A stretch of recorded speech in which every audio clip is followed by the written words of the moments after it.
Hello everyone, my name is Jessie Woolery and I am a new kindergarten teacher starting in August in Northern California. So for this video, I am going over 5 educational podcasts that I have listened to.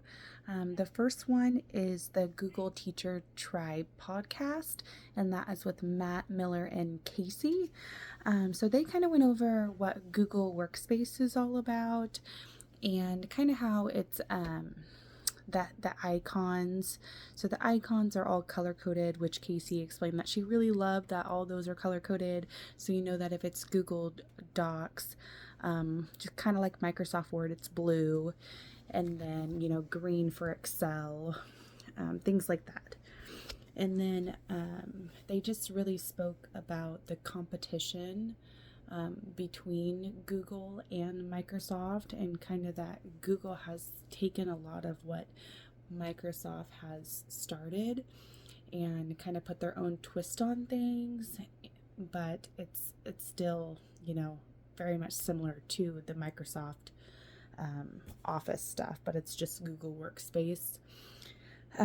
Another thing they were talking about is how they have Google TV now, which is kind of what YouTube had did, YouTube TV, and now they have Google TV. So they kind of just talked about how Google has taken on some of the things that have already been made and put their own twist on it and came up with different things that are pretty similar. Okay, so the second podcast I watched was House of EdTech, and that was with Chris Nesi.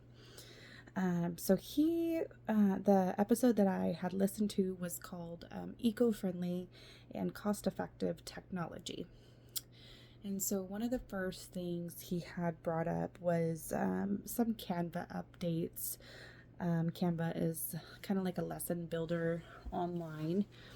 And then the other thing that I thought was very interesting in that podcast was Whitebooks, WIPE. So the Whitebooks are kind of like a notebook, but it's like a whiteboard. And so students are able to use those white books and jot down notes. And then those notes are able to be saved kind of like a document in the cloud. And so that's really cool to use that for students, so they're not reusing a ton of paper and it gets messy. It's all saved to one spot and it's more eco-friendly. Okay, and then the third podcast I watched was called Every Classroom Matters with Cool Cat. She spoke a lot about, she had it as a guest too, and they spoke about physical activity and what that does for students. So I love the idea of taking active breaks, getting the students active, but there is a lot of statistics and research regarding students, their abilities and their performance for academics being way higher when they have the ability to have some kind of physical education or those active breaks. So that improvements. And then another thing about that was that it eliminated some of the students that needed to take medications for ADD and ADHD because they're able to get up and move more. They also were able to eliminate those medications, so that's really cool too. Okay, so the fourth podcast that I had listened to was called the Teachers Lounge podcast. So this specific one was regarding student relationships and how important they are. So it talked about building relationships with students and not being that teacher that's just very direct with no social interaction.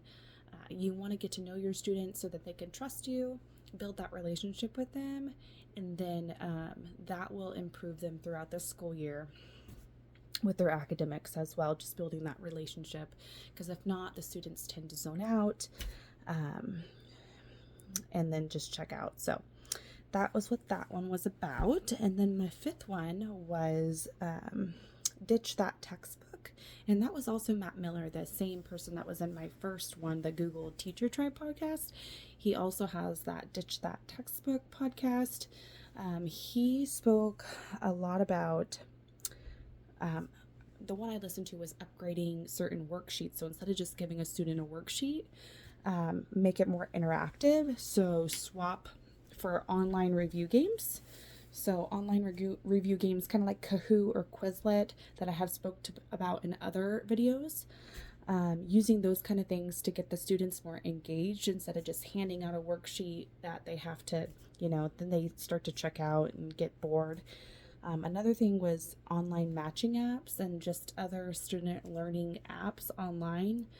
Instead of just printing out a bunch of worksheets for the students, start using these kind of tips and online apps to help improve with student performance and enhancing those lessons.